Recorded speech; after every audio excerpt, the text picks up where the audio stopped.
Young's double slit experiment. मैं इसके पहले आपको बता दूं एक टॉपिक, उसका नाम है इंटरफेरेंस। ये आपने 11th में वेव्स में पढ़ा था। इंटरफेरेंस क्या होता है बेटा, कि जब दो वेव अलग अलग, जिनका एम्पलीट्यूड अलग अलग हो सकता है लेकिन इनकी फ्रीक्वेंसी सेम होगी, वेवलेंथ सेम होगा, और स्पीड ऑफ लाइट तो सेम ही से चलेंगे। इनका फेज डिफरेंस कांस्टेंट होगा। फेज डिफरेंस, ये जो एंगल होता है ना, initial angle, they may have constant phase difference और जीरो फेज डिफरेंस। कितने एंगल?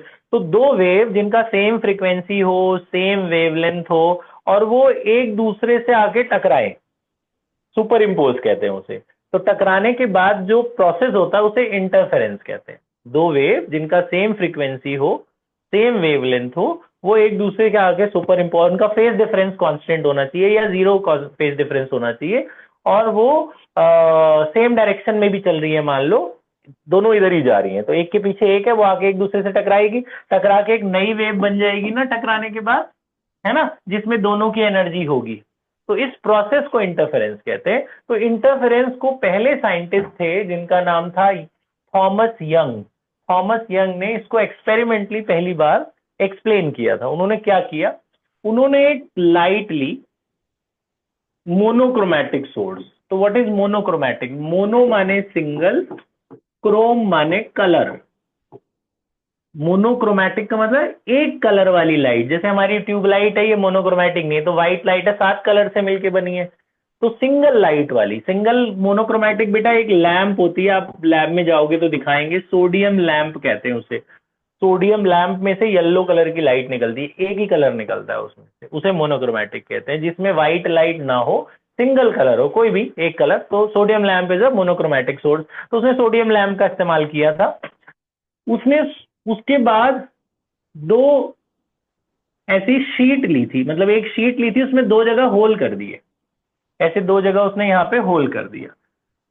तो ये जो दो होल किए उसने, इसका नाम दे दो S1, इसका नाम दे दो S2। इसे स्लिट्स बोलते हैं। इसे क्या बोलते हैं? स्लिट्स। इनका जो विड्थ था एक एक स्लिट का, वो अराउंड 0.3 मिलीमीटर था। और ये सोर्स, ये मोनोक्रोमैटिक सोर्स और स्लिट के बीच का गैप अबाउट 2 सेंटीमीटर था। और ये जो स्लिट प्लेन है, यहां से अबाउट 2 मीटर दूर उसने एक स्क्रीन रखी। स्क्रीन का मतलब कोई भी वाइट, जैसे फिल्म चलती, पिक्चर चलती है ना हमारी, वाइट पर्दा होता है, वो भी दीवार को भी स्क्रीन बना सकते हो। तो उसने एक पर्दा लिया, वाइट स्क्रीन, और वो यहां से 2 मीटर दूर थी अराउंड। ठीक है। तो उसने क्या देखा, यहां से लाइट जाएगी, सोडियम लैम्प को जब खोलोगे तो यहाँ से वेव निकलेंगी। तो आपको पता है वेव कैसे निकलती है? Crest, trough. उसने ऐसे डार्क वाले को क्रेस्ट से डिनोट किया, डॉटेड वाले को trough. Crest, trough, crest, trough, फिर क्रेस्ट निकलना स्टार्ट होगा। तो यहाँ से फिर से, अब जब यहाँ होल आ गया तो यहाँ से फिर से निकलना शुरू होगा ना, है ना, यहाँ से भी क्रेस्ट निकलेगा, फिर उसके बाद ट्रफ, फिर यहाँ से भी ट्रफ, ये क्रेस्ट, और यहाँ से इसका भी क्रेस्ट। तो जब ये एक्सपैंड करना शुरू करेगी, यहां से भी एक्सपैंड करना शुरू करेगी, तो यहां से जो लाइट निकल रही है उनका, वो भी यही लाइट है, येलो लाइट ही है, तो ये भी मोनोक्रोमैटिक लाइट है। तो जब दो मोनोक्रोमैटिक लाइट ऐसे ऐसे फैलेगी, उधर वाली भी फैलेगी, तो आपस में टकराएंगे ना दोनों। टकराने के बाद उसने देखा कि जब दोनों टकरा रहे हैं तो स्क्रीन के ऊपर सेंटर पर उसको ब्राइट, सेंटर पर उसको एक ब्राइट सा स्पॉट नजर आया। तो उसका उसने नाम दिया सेंटर ब्राइट फ्रिंज। ये जो आपस में सेम सेम वाले टकराए ना, तो उसने देखा सेंटर पर इसकी वजह से एक ब्राइट स्पॉट नजर आया, उसका उसने नाम दिया सेंटर ब्राइट फ्रिंज। उसके बाद अब यहां से फिर से वो निकलेगा ना, ट्रफ निकलेगा, ट्रफ टकराएगा, ट्रफ क्रेस्ट से टकराया, तो उसने देखा कि सेंटर पे तो ब्राइट नजर आ रहा है, उसके बाद फिर दोनों तरफ, सेंटर के दोनों तरफ डार्क नजर आ रहा है, एकदम अंधेरा, फिर ब्राइट नजर आ रहा है, फिर डार्क नजर आ रहा है, फिर ब्राइट। तो ऑल्टरनेट ब्राइट डार्क उसको नजर आए। स्क्रीन के इधर ब्राइट, सेंटर पे तो ब्राइट नजर आया, उसके बाद ब्राइट डार्क, है ना, सेंटर के इधर डार्क, फिर ऑल्टरनेट फ्रिंजेस नजर आए। तो ब्राइट डार्क, और इनमें गैप सेम था, उसने देखा। ये आप खुद भी कर सकते हो। एक कोई येलो कलर की लाइट का सोर्स ले लो, और दो गत्ता ले लो, एक गत्ते में छोटा छोटा छेद कर दो, यहाँ से लाइट मारो, जब यहाँ से निकलेगी ना लाइट, यही दोनों लाइट आपस में टकराएंगी। टकराने के बाद आपको ऐसे ऑल्टरनेट ब्राइट डार्क फ्रिंजेस नजर आएंगे। तो उसने क्या बताया, उसने ये बताया कि जब जब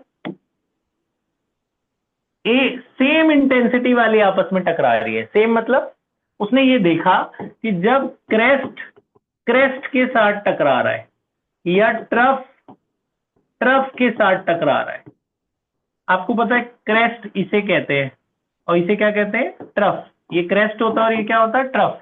उसने देखा एक का क्रेस्ट अगर दूसरे के क्रेस्ट के साथ टकराता है तो दोनों का एनर्जी ऐड हो जा रही है।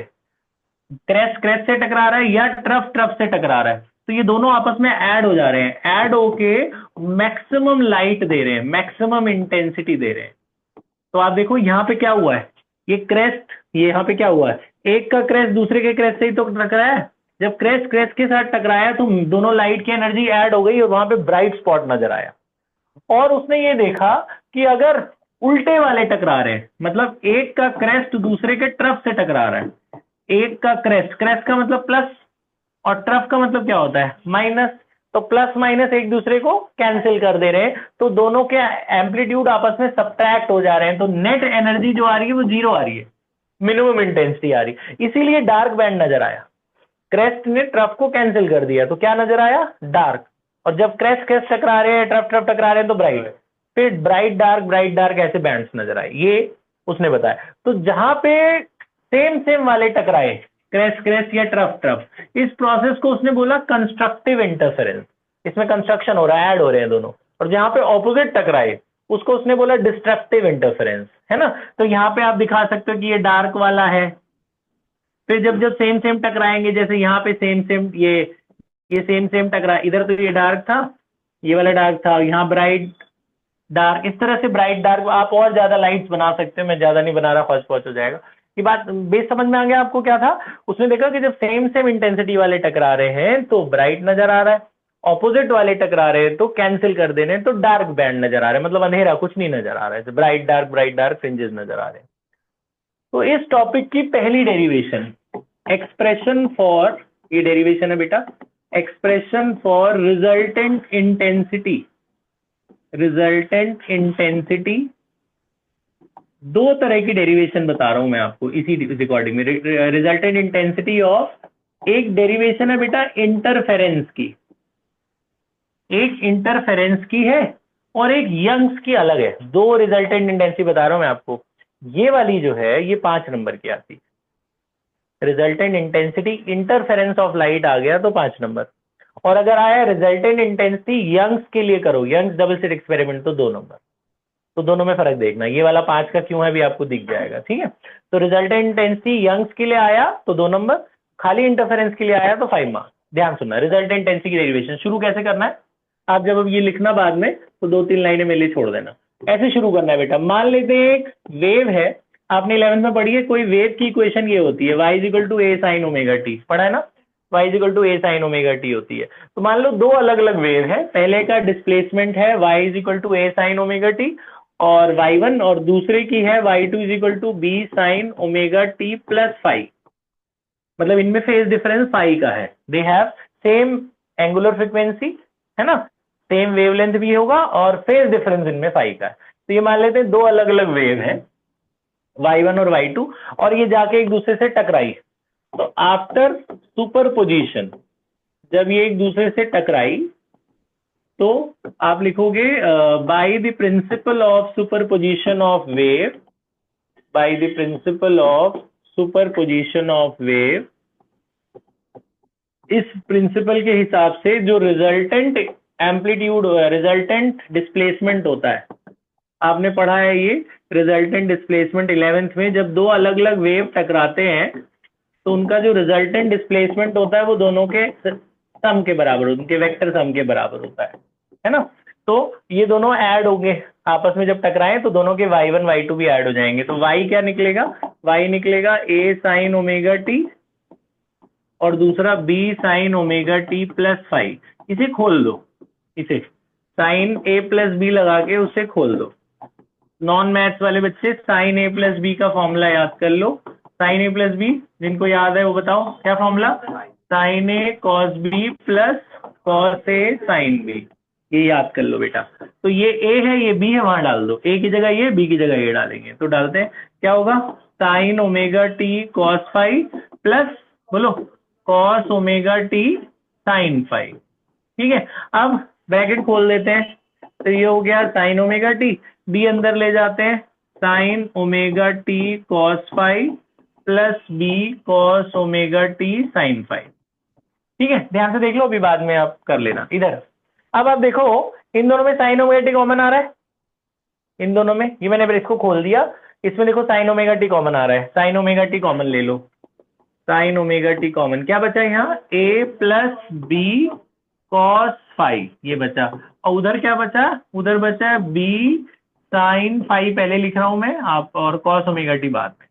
अब बेटा जो ये आया है, ये जो यहाँ पे आया, ध्यान से सुनना, ये जो आया इसके साथ जो लगा ना ए प्लस बी कॉस फाइव, इसको कुछ मान लेना, लेट ए प्लस बी कॉस फाइव, ये अजम्पशन है, साइन के साथ वाले को कॉस मानना और कॉस के साथ वाले को साइन अज्यूम करना, मतलब इस पूरे को मान लेना आर कॉस थीटा, ये अजम्पशन है, इसको कुछ मान लेना, ये कांस्टेंट है ना, कुछ भी मान सकते हैं आप, ए कांस्टेंट है, बी कांस्टेंट है, फाइव भी कांस्टेंट है, तो आप इसको कुछ भी साइन कॉस टेन जो मर्जी मान लो, तो ये इसलिए मान रहे हैं फॉर्मूला बन जाए, तो इसको मान लेना आर कॉस थीटा, और जो कॉस ओमेगा टी के साथ लगा है यानी कि बी साइन फाइव, उसको मान लेना आर साइन थीटा, ये पहली इक्वेशन, ये दूसरी इक्वेशन। ठीक है, साइन ओमेगा टी के साथ वाले को कॉस मानना है, कॉस ओमेगा टी के साथ वाले को साइन मानना है, इसको आर कॉस थीटा मानना है, इसको आर साइन थीटा मानना। अब क्या करना, अब दोनों का, ये जो दोनों इक्वेशन है, इसकी स्क्वायरिंग और एडिंग करना, squaring and adding equation 1 and 2 करना, जरा स्क्वायर करके ऐड, दोनों तरफ स्क्वायर करो और ऐड कर दो, मतलब this square plus this square और दिस स्क्वायर प्लस एलएचएस का स्क्वायर एलएचएस से करते हैं, ए प्लस बी कॉस क्या था, फाइव था ना, कॉस फाइव का स्क्वायर प्लस इसका square, b square sine square phi, उधर भी दोनों को स्क्वायर करो, r square cos square theta, r square sine square theta, तो आर स्क्वायर कॉमन ले लो, यहाँ पे क्या बचेगा, cos square theta plus sine square theta, ये तो 1 हो जाएगा, ये हमने दोनों में से आर स्क्वायरिंग करेंगे तो आर स्क्वायर आएगा ना कॉमन, आर स्क्वायर कॉमन, यहाँ पे क्या बचा, कॉस स्क्वायर, यहाँ पे क्या बचा, साइन स्क्वायर, इसे खोलो, A plus B whole square आगे क्या होगा, A square plus B square plus 2ab cos five plus यहाँ पे बचा है B square sine square five, ये तो 1 हो गया, तो आर स्क्वायर इंटू 1। अब आप देखो, ये ए स्क्वायर को तो कुछ मत करो, इनमें कॉस स्क्वायर का ये बी स्क्वायर कॉमन है ना, इनमें, इन दोनों में बी स्क्वायर कॉमन ले लो, यहाँ क्या बचा, कॉस स्क्वायर फाइव प्लस यहाँ पे क्या बचा, साइन स्क्वायर फाइव, है ना, और प्लस ये तो ऐसे रहने दो, 2ab cos phi equal to r square, ऐसे रहने दो, यहाँ तो बात समझ में आ गई, ये 1 हो गया, sine square plus cos square 1 हो गया, तो आर स्क्वायर का ये फॉर्मूला आ गया, तो मैं आर स्क्वायर पहले लिख रहा हूं, तो आर स्क्वायर का फॉर्मूला आया ए स्क्वायर प्लस बी स्क्वायर, ये तो 1 लिख दो ना, साइन स्क्वायर कॉस स्क्वायर 1, तो उसको लिखो ही मत, और 2ab कॉस फाइव। तो बेटा ये जो फॉर्मूला आया, ये जो आर है, ये क्या है, इस आर है बेटा रिजल्टेंट इंटेंसिटी, आर क्या है, रिजल्टेंट एम्पलीट्यूड, अभी हम इंटेंसिटी की डेरिवेशन कर रहे हैं, अभी खत्म नहीं हुई बात, ये मतलब इसका एम्पलीट्यूड क्या था, ए, आपको बताया था अभी थोड़ी देर पहले कि एक ये वेव है, इसका एम्पलीट्यूड ए है, एक दूसरी उसके साथ वेव चल रही है, उसका एम्पलीट्यूड क्या है, बी, जब ये दोनों कंबाइन करके नई वेव बनेंगे, उसका जो इन दोनों के एम्पलीट्यूड ऐड हो जाएंगे ना उसमें, तो ये आर है, आर का मतलब ये दोनों के जो एम्पलीट्यूड ऐड होके आएंगे वो आर यहाँ से आएगा, यहाँ से स्क्वायर हटाओगे रूट लग जाएगा ना, तो ये r is the resultant amplitude of these two waves. अच्छा, तो हम डेरिवेशन तो इंटेंसिटी की कर रहे थे, अभी तो हमने एम्पलीट्यूड निकाला है, हम डेरिवेशन किसकी कर रहे हैं, रिजल्टेंट इंटेंसिटी, अभी हमने इंटेंसिटी नहीं निकाला, अभी तो सिर्फ एम्पलीट्यूड निकाला है। अब मैं आपको एक बात बताता हूँ कि जो बेटा इंटेंसिटी होती है वो डायरेक्टली प्रोपोर्शनल होती है एम्पलीट्यूड के स्क्वायर के, याद रखना, इंटेंसिटी किसके प्रोपोर्शनल होती है, एम्पलीट्यूड के स्क्वायर के। तो जब आप प्रोपोर्शनैलिटी हटाओगे तो कांस्टेंट लगेगा, अब आप कांस्टेंट चाहे इधर लगाओ चाहे उधर, उससे कोई फर्क नहीं पड़ता, तो intensity is directly proportional to amplitude का स्क्वायर, एम्पलीट्यूड का स्क्वायर। जब मैं प्रोपोर्शनैलिटी हटाऊंगा तो क्या लगेगा, कांस्टेंट, कांस्टेंट आप इधर भी लगा सकते हो, उससे कोई फर्क नहीं पड़ता। तो ए स्क्वायर को हटाकर क्या लिख सकते हैं, के आई। तो अब ये जो आर है ये भी तो रिजल्टेंट इंटेंसिटी है ना, तो आर स्क्वायर को क्या मान लेना, के आई। ठीक है, आर स्क्वायर को के आई मान लेना, ये भी तो एम्पलीट्यूड का स्क्वायर है ना, एम्पलीट्यूड का स्क्वायर किसके बराबर होता है, के आई के, के आई। तो ये भी एम्पलीट्यूड का स्क्वायर है, तो आर स्क्वायर को के आई मानना, ए स्क्वायर को के आई वन मानना, और बी स्क्वायर को के आई टू मानना। ये भी एम्पलीट्यूड का स्क्वायर है, ये भी एम्पलीट्यूड का स्क्वायर है, तो ये भी किसी इंटेंसिटी के बराबर होगा। तो इसकी इंटेंसिटी को I1 ले लो, इसकी इंटेंसिटी को I2 ले लो। तो पहले वाले को I1 मानना और दूसरे वाले को क्या मानना, I2, और इसको यहां इक्वेशन 3 में डाल देना। इक्वेशन 3 में डालते हैं तो हमारी इंटेंसिटी ये डालो यहाँ, आर स्क्वायर को हटाकर क्या लिखते हैं, के आई। आर स्क्वायर को हटाकर के आई लिखना, ए स्क्वायर को क्या लिखेंगे, के आई वन, ए स्क्वायर को हटाकर के आई वन, बी स्क्वायर को क्या लिखेंगे, के आई टू। अब आया ए, ये तो सिर्फ ए है, तो ए की वैल्यू रूट में आएगी ना, ए की वैल्यू क्या आएगी, रूट के आई वन, और बी की वैल्यू क्या आएगी, रूट के आई टू। डालो, तो ए की वैल्यू रूट के आई वन और बी की वैल्यू क्या होगी, रूट के आई टू। ये बात समझ में आ रही है, ये तो ए स्क्वायर था ना, अगर ए निकालना है तो स्क्वायर हट के क्या लगेगा, रूट। तो ए की वैल्यू रूट के आई वन, बी की वैल्यू रूट के आई टू, और बाहर क्या बचा हुआ है, कॉस फाइव। अब आप जरा ध्यान से देखो तो के कॉमन आ रहा है सब में, ये के स्क्वायर हो जाएगा ना रूट में, के स्क्वायर रूट से बाहर आके क्या बन जाएगा, के। तो के सब में कॉमन आ रहा है और बाहर से कट गया, एलएचएस के के से के कट गया, तो के को काट दो। तो आई का क्या फॉर्मूला आया, I1 plus I2 plus 2 root, इन दोनों I1 I2 को एक साथ रख लो, इसका के कहां गया, के कॉमन लेके कट गया और बचा cos फाइव। तो ये जो फॉर्मूला है बेटा, ये रिजल्टेंट इंटेंसिटी का फॉर्मूला है। इंटरफेरेंस के लिए आए तो ये करना, ठीक है। ये तो 5 नंबर के हिसाब से आता है, इसके साथ एक छोटा सा न्यूमेरिकल भी देते हैं। अब आ जाते हैं YDSC के लिए। अब रिजल्टेंट इंटेंसिटी फॉर YDSC, ध्यान से सुनना, resultant intensity of Young's double slit experiment को YDSC बोलते हैं शॉर्ट फॉर्म में। अब अगर यही यंग्स डबल स्लिट एक्सपेरिमेंट के लिए आ गया तो क्या करेंगे, ध्यान सुनना। तो यंग्स वाले के केस में क्या होता है बेटा, शुरुआत आपने यहीं से कर लेनी है, यहां से कर लो कि भाई आई किसके बराबर होता है, I1 plus I2 plus 2 root I1 I2 cos phi, यहां से शुरू करना। रिजल्टेंट इंटेंसिटी ऐसे लिखोगे, resultant intensity for interference. Interference, normal interference के लिए रिजल्टेंट इंटेंसिटी कितनी होती है, I1 plus I2 plus 2 root I1 I2 cos phi. अब आपको याद होगा YDSC कि सोर्स तो एक ही था ना, सोडियम लैंप तो एक ही थी। अब वही लैंप के आगे बीच में से उसी लाइट का ही तो एक पार्ट यहां चला गया, एक पार्ट यहां चला गया, तो यहां से जो इंटेंसिटी निकलेगी वो तो बराबर ही निकलेगी ना। और यहां से जो सोर्स से पहला एक लाइट निकलेगा उसकी इंटेंसिटी अलग अलग थोड़ी होगी, लैंप तो एक ही है, एक ही लाइट इसको भी मिल रही है उसको भी मिल रही है, तो इन दोनों की इंटेंसिटी अलग अलग होगी, नहीं, इन दोनों की इंटेंसिटी क्या होगी, सेम। तो YDSC में दोनों की इंटेंसिटी सेम होगी, तो आप लिखोगे फॉर YDSC जो I1 और I2 होंगे वो क्या होंगे, सेम। तो उसको कुछ मान लेना, उसको I0 मान लेना। I1 I2 सही में हो गया, सेम सोर्स से निकल रहे थे, अलग अलग तो निकल नहीं लेते कि उसका येलो अलग चमकेगा हमारा अलग, सेम इंटेंसिटी आएगी दोनों की। तो I1 I2 को क्या मान लेना, I0। तो यहां पर I1 की जगह I0 लिख देना, I2 की जगह भी क्या लिख देना, I0। जितने I1 I2 सबको I0 लिख दो, सारी इंटेंसिटी सेम। तो ये I0 प्लस I0 क्या हो जाएगा, 2I0।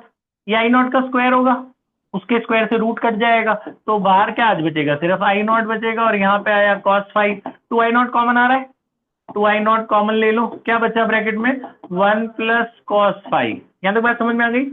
अच्छा जी, तो 1 प्लस कॉस थीटा का फॉर्मूला सबको पता है ट्रिगो का, जिसको नहीं पता याद कर लो, 1 plus cos theta trigo formula 2 cos square theta by 2।